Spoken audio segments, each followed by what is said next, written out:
Galilée disait que dans un mouvement rectiligne uniformément accéléré, le chemin parcouru est numériquement égal à la moitié de la vitesse finale. Dans cette vidéo, on va voir ensemble sous quelles conditions la théorie là est-elle vérifiée. Pour cela, on a la vitesse ici et on a la distance. La distance égale à la variation de la position. C'est x moins x0.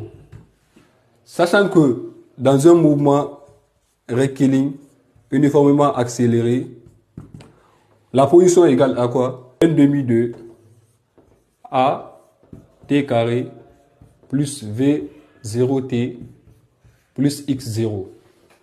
Du coup, pour trouver la distance, c'est x moins x0, ce qui reviendrait à d égale à x, qui est égal à 1 demi de at carré plus v0t plus x0 moins x0. x0 moins x0 égale à 0. La distance serait égale à 1 demi de at carré plus v0t. Dans l'expression là, on a la vitesse. La vitesse égale à quoi? V égale à at plus v0. Donc, on doit utiliser cette expression pour avoir la vitesse.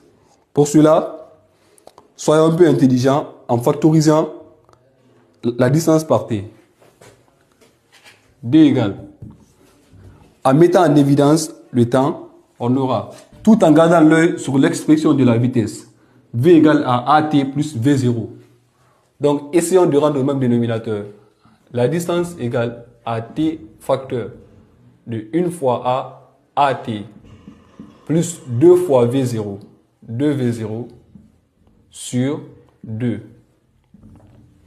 Or, vous savez que quoi? La vitesse égale à at plus v0.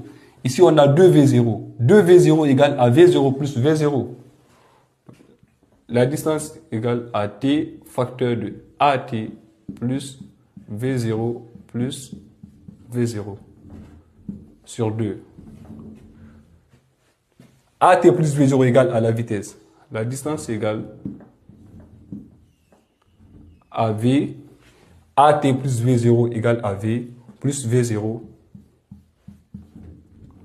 sur 2.